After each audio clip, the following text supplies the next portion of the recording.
بسم اللہ الرحمن الرحیم الحمد للہ رب العالمین والصلاة والسلام علی سید الانبیاء والمرسلین سیدنا و مولانا محمد و آلہ و اصحابہ اجمعین اما بعد فعن ابی ہریرہ رضی اللہ تعالی عنہ انہ قال رسول اللہ صلی اللہ علیہ وسلم حق المسلم علی المسلم خمس رد السلام وعیادۃ المریض واتباع الجنائز ودعوۃ الاجابۃ واجابۃ الدعوۃ وتشمیت العاطس او کما قال علیہ الصلاۃ والسلام۔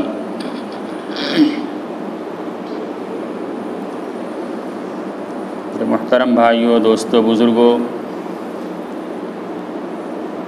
گزشتہ جمعہ میں اس حدیث کے اندر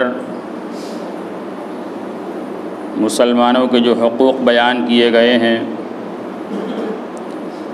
ان میں سے پہلے دو جو حقوق اس کے اندر مذکور ہیں، یعنی سلام کا جواب دینا اور سلام کرنا، اور جو دوسرا حق بیان کیا گیا مریض کی عیادت کرنا، اس کے سلسلے میں آپ حضرات کے سامنے کچھ گفتگو آ چکی ہے۔ آگے مزید جو تین حق بیان کیے گئے ہیں اور دوسری حدیث کو اگر اس کے اندر شامل کر لیں تو ایک چوتھا حق بھی شمار کرایا گیا ہے اس کے اندر، وہ ہے وَإِذَا اسْتَنصَحَكَ فَانصَحْ لَهُ، کہ جب تم سے کوئی خیر خواہی طلب کرے تو تم اس کی خیر خواہی کرو۔ یہ چار حقوق ہیں، ان کے سلسلے میں کچھ گفتگو کرنی ہے۔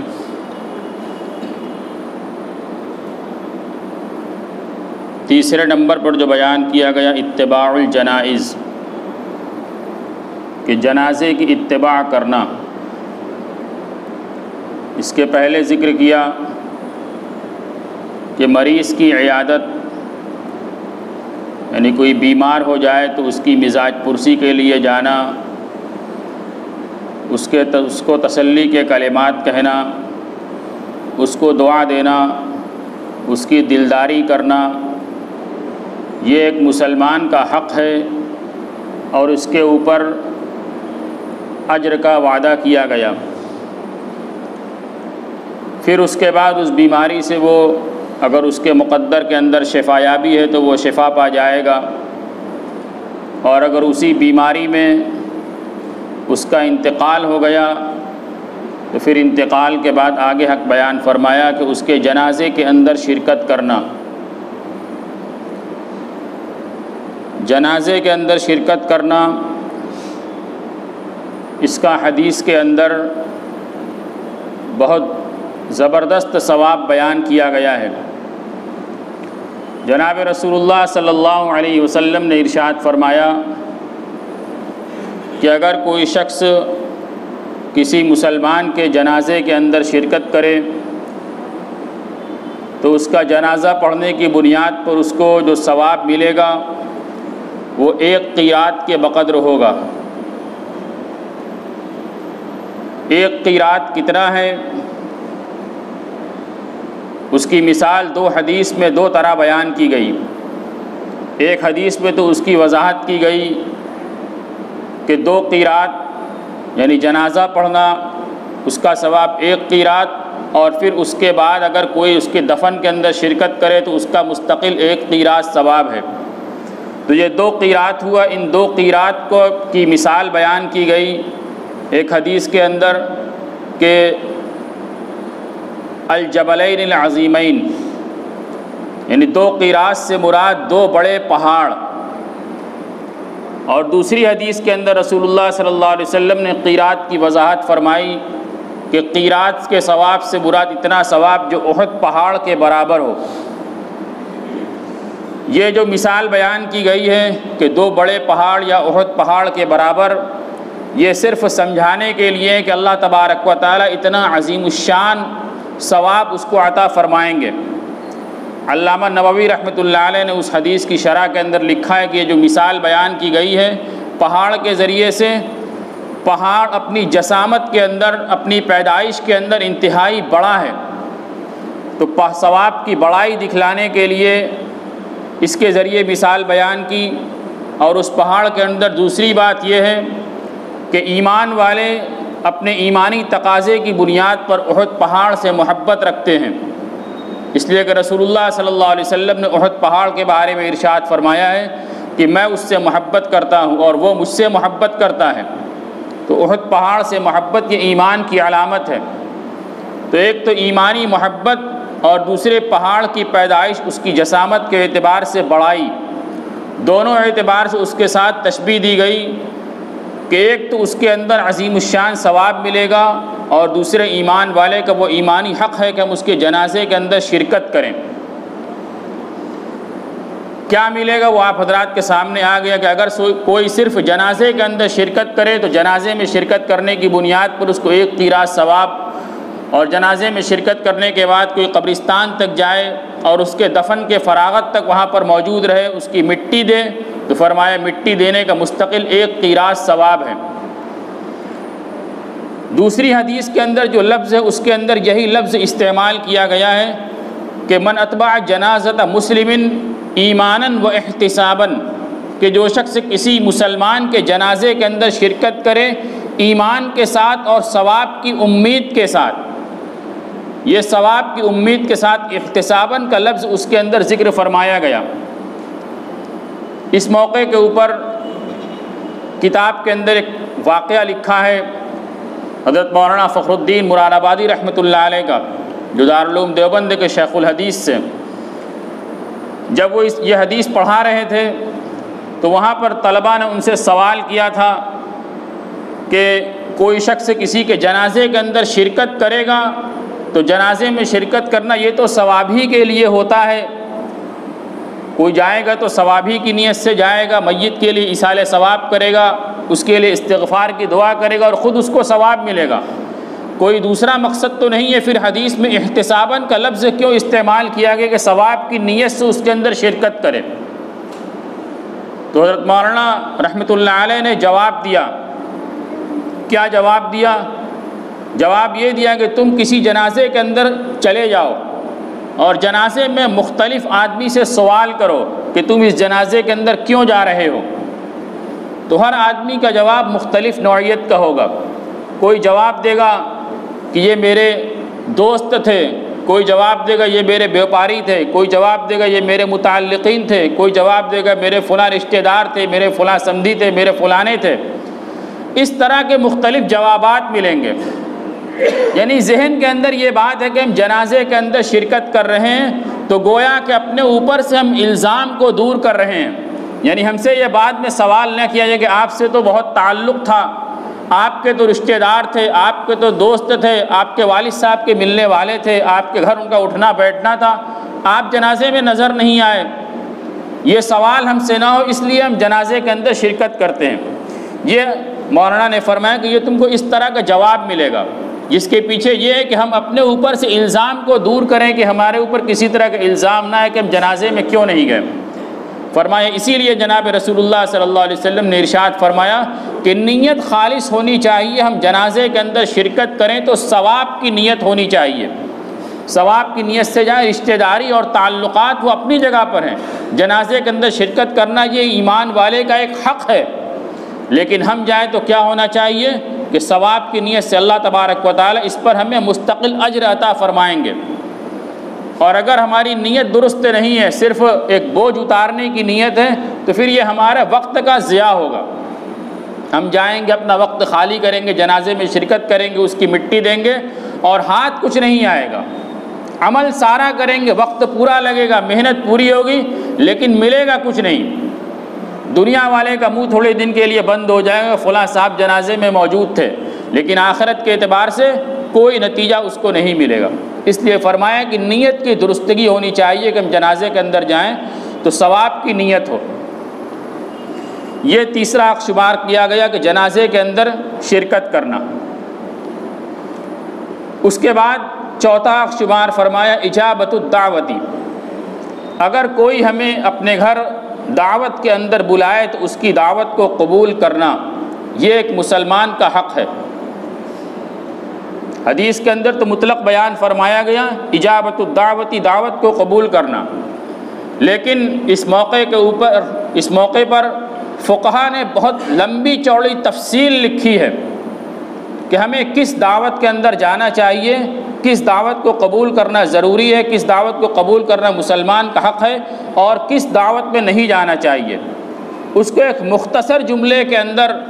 علامہ شامی رحمۃ اللہ علیہ نے ذکر فرمایا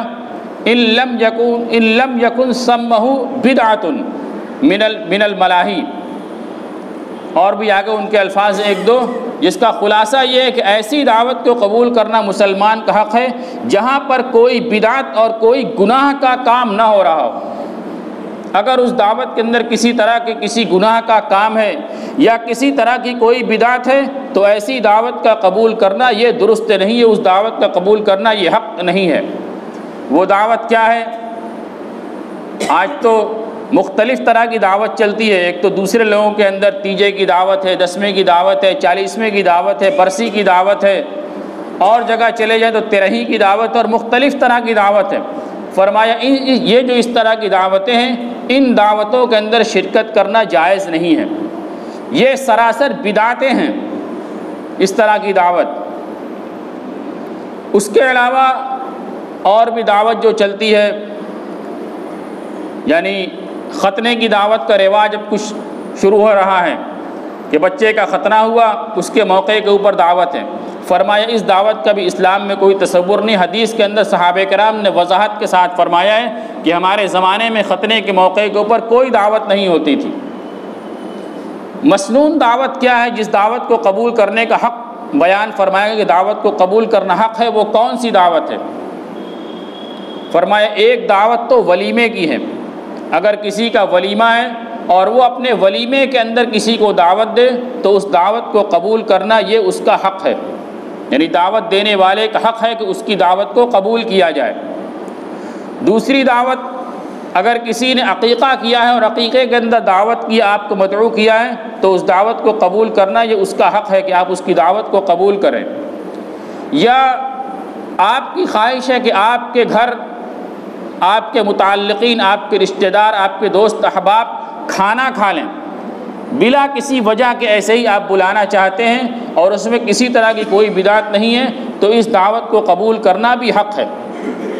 لیکن ان سب چیزوں کے اندر وہ شرط لگی ہوئی ہے کہ اگر اس دعوت کے اندر کسی طرح کے گناہ اور بدعت کی کوئی آمیزش نہیں ہے۔ ولیمے کی دعوت ہے، ہم نے مولوی صاحب سے سن لیا کہ ولیمے کی دعوت کرنا سنت ہے، اس کا قبول کرنا مسلمان کا حق ہے،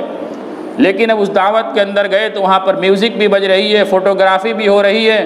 عورتوں مردوں کا اختلاط بھی ہے، پردے کا کوئی نظام بھی نہیں ہے، گناہ کے سارے اسباب وہاں پر موجود ہیں، بے حیائی بھی ہے، لیکن مولوی صاحب نے کہا ہے کہ دعوت کو قبول کرنا چاہیے، اس لیے ہم وہاں پر جا رہے ہیں۔ فرمایا ایسی دعوت کو قبول کرنے کی اجازت نہیں ہے۔ سب میں یہ شرط موجود ہے کہ وہاں پر گناہ نہ ہو، بے پردگی نہ ہو، میوزک نہ ہو، فوٹوگرافی اور ویڈیوگرافی نہ ہو، اسی طریقے سے اور بھی جو گناہ ہے، فضول خرچی نہ ہو۔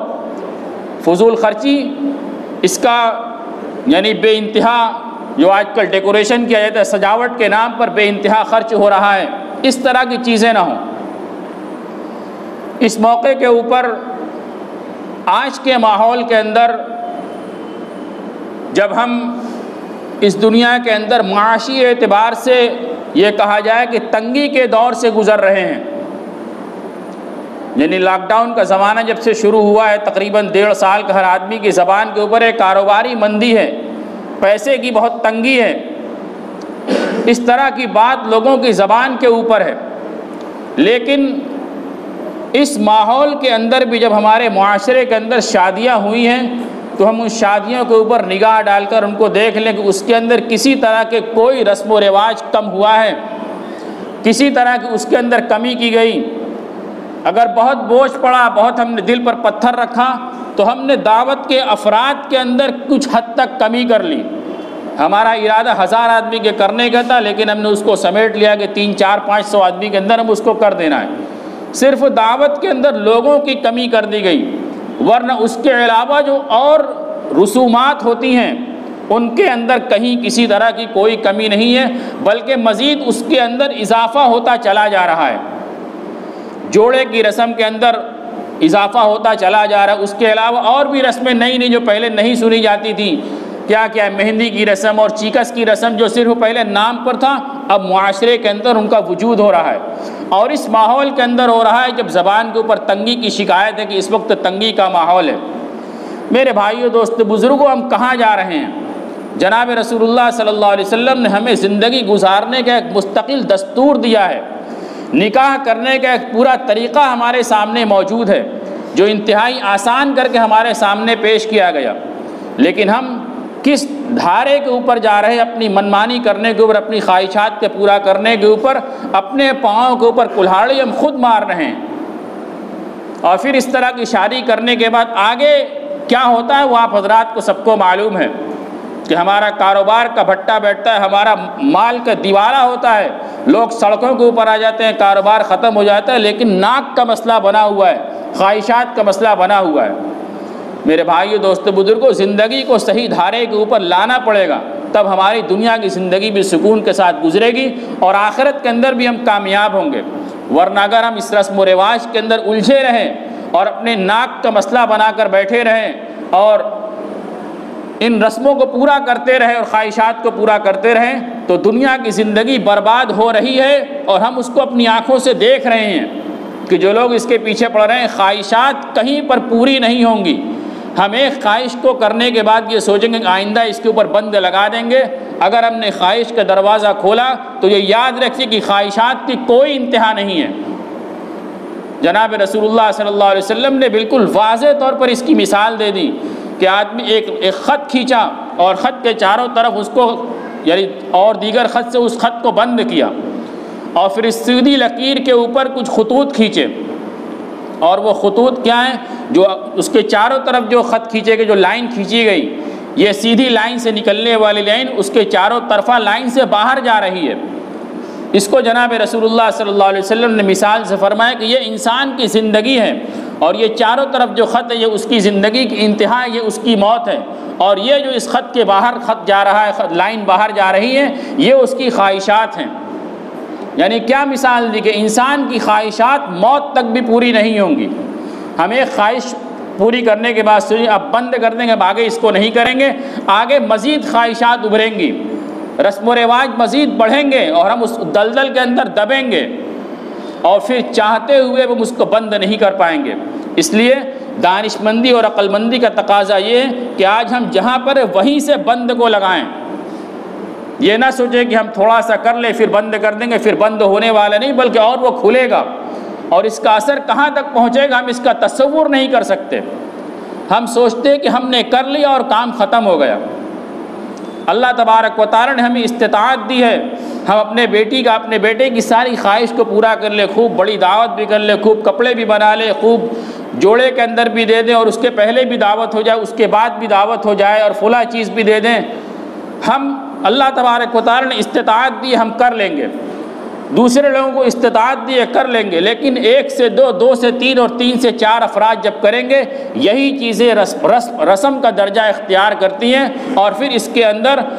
معاشرے کے درمیانی طبقے کے لوگ اور نچلے طبقے کے لوگ جن کے پاس استطاعت نہیں ہوتی ہے وہ اس رسم سے ابھر نہیں پاتے، اور اس رسم کو پورا کرنے کے لیے پھر وہ اپنی زمین جائیداد بیچتے ہیں، اپنے اوپر قرضہ اوڑھتے ہیں، اپنے کاروبار کو تباہ کرتے ہیں، لیکن اس رسم کو کسی نہ کسی طریقے سے پورا کرتے ہیں۔ تو رسم کہاں سے ٹوٹے گی؟ رسم اس جگہ سے ٹوٹے گی کہ جو معاشرے کے سرمایہ دار لوگ ہیں، جن کو اللہ تبارک و تعالی نے نوازا ہے، جو اپنی ہر خواہش کو پورا کر سکتے ہیں، اپنے بیٹے کی ہر خواہش کو پورا کر سکتے ہیں، اپنی بیٹی کی ہر خواہش کو پورا کر سکتے ہیں، ان کو یہاں پر قدم اٹھانا پڑے گا کہ وہ اس خواہشات کے اوپر بند لگا، وہ ان رسم و رواج کو بند کرے، وہ شادی کے اندر سادگی پیدا کریں، شادی کے اندر سادگی پیدا کریں، تب وہ آگے کے دوسرے لوگوں کے لیے نمونہ بنے گا اور دوسرے لوگوں کے لیے اس پر قدم اٹھانا آسان ہوگا۔ ورنہ مالدار کریں گے تو درمیانی طبقہ کے لوگوں کو اور غریب طبقہ کے لوگ کو کرنا پڑے گا اور وہ اس کے اندر پریشان ہوں گے۔ اور ذمہ دار کون بنے گا؟ جن لوگوں نے اس کو رسم بنایا جو مالدار طبقہ ہے۔ تو میرے بھائیوں، دوست، بزرگوں، میں یہ عرض کر رہا تھا کہ جناب رسول اللہ صلی اللہ علیہ وسلم جو حقوق بیان فرمایا اس میں چوتھا حق بیان فرمایا کہ دعوت قبول کرنا، اور فقہا نے اس کی تفسیر کی دعوت سے مراد ایسی دعوت ہے جہاں پر کسی طرح کی کسی گناہ کا کام نہ ہو، کسی طرح کی کوئی بدعت نہ ہو۔ اس موقع پر ایک اور بات یہ عرض کر دوں کہ دوسری حدیث کے اندر یہ بھی اس کے اندر وضاحت کی گئی ہے کہ دعوت کو قبول کرنا یہ حق ہے، لیکن دعوت میں جانے کے بعد یہ کھانا کھانا وہاں پر ضروری نہیں ہے، کھانا کھانا ضروری نہیں ہے۔ یہ بھی ذہن کے اندر ایک بات ہے کہ جب ہم کھانا کھا چکے یا ہماری صحت درست نہیں، ہم شادی کا وہ بھاری کھانا ہم کھا نہیں سکتے، تو پھر ایسی دعوت میں جانے سے فائدہ ہے کہ جہاں پر کھانا نہیں کھانا۔ جناب رسول اللہ صلی اللہ علیہ وسلم وضاحت فرما دی کہ دعوت کو قبول کرنا اور داعی کے یہاں جانا یہ الگ مسئلہ ہے، اور کھانا کھانا یہ الگ مسئلہ ہے۔ آپ دعوت قبول کر لیں اور وہاں پر جا کر شرکت کر لیں، پھر اس کے بعد اگر آپ کو کوئی عذر نہیں ہے تو آپ کھانا کھا لیں، اور اگر کوئی عذر نہیں ہے، اگر کوئی عذر ہے تو آپ کھانا نہ کھائیں۔ آپ کو بدہضمی ہے، آپ کو ڈاکٹر نے اس طریقے کا کھانا کھانے سے منع کیا ہے، یا کوئی بھی بات آپ کھانا نہیں کھانا چاہتے تو آپ نہ کھائیں، کوئی ضروری نہیں ہے۔ اور داعی کو اس پر اصرار بھی نہیں کرنا چاہیے کہ آپ آئیں تو کھانا ضرور کھائیے، یہ کوئی اجابت الدعوتی کے اندر صرف اتنا ہے کہ ہم داعی کے گھر جا کر شرکت کر لیں، اور پھر کھانا کھانے کا مسئلہ اس کے بعد ہے۔ اگر کوئی عذر نہیں ہے تو کھانا بھی کھا لیں، اور عذر ہے تو ہم عذر کر دیں، اور داعی کو عذر کو قبول کرنا چاہیے۔ پانچواں جو حق بیان فرمایا گیا تشمیت العاطس۔ تشمیت العاطس کا مطلب کیا ہوا کہ کسی کو چھینک آئی اور اس چھینک پر اس نے الحمدللہ کہا، اور اس کے الحمدللہ آپ کے کان کے اندر گئی، تو آپ اس کی چھینک کا جواب دیجئے یرحمک اللہ کے ذریعے کہ اللہ تبارک و تعالی تمہارے اوپر رحم کرے۔ یہ الحمدللہ کہنا چھینک کے اوپر کیوں ہے؟ فرمایا کہ اللہ تبارک و تعالی نے جب انسان کو چھینک آتی ہے تو چھینک کے وقت اگر آپ کسی کا چہرہ دیکھیں تو وہ انتہائی یعنی بدصورت اور بدحیت ہو جاتا ہے، ساری چیزیں آگے پیچھے ہو جاتی ہیں چھینک آنے کے وقت، لیکن اللہ تبارک و تعالیٰ چھینک لا کر اس کی جو صحیح شکل صورت تھی اس پر اس کی صورت کو واپس کر دیتے ہیں۔ اس پر اللہ تبارک و تعالیٰ کا شکریہ ادا کرتے ہیں۔ اللہ تبارک و تعالیٰ اس بات کے اوپر قادر ہے کہ چھینک آنے کے وقت جو صورت خراب ہوئی تھی اسی صورت کے اوپر اس کو باقی رکھ دیتے، لیکن پھر اللہ نے اس کی صحیح صورت اس کو واپس کر دی۔ تو اس پر اللہ تبارک و تعالیٰ کا شکریہ، اور پھر سننے والا اس کا جواب یرحمک اللہ کہ اللہ تبارک و تعالیٰ تمہارے اوپر رحم کرے۔ آخری جو حق بیان فرمایا گیا کہ اگر کوئی تم سے کوئی خیر خواہی طلب کرے تو تم اس کی خیر خواہی کرو۔ خیر خواہی طلب کرنے کا کیا مطلب؟ کہ کسی شخص کو کوئی معاملہ پیش آیا اور اس معاملے کے اندر وہ تذبذب کا شکار ہے کہ مجھے کیا کرنا چاہیے، وہ اس کے اندر آپ کے پاس ہے مشورہ کرنے کے لیے کہ یہ معاملہ ہے، آپ رہبری فرمائیں، آپ مشورہ دیجئے کہ مجھے کیا کرنا چاہیے۔ تو وہ جس معاملے کے اندر آپ سے مشورہ طلب کرے تو جو خیر ہو اس خیر کا آپ اس کو مشورہ دیجئے، اس مشورہ دینے کے اندر خیانت مت کیجیے۔ رسول اللہ صلی اللہ علیہ وسلم نے فرمایا المستشار مؤتمن،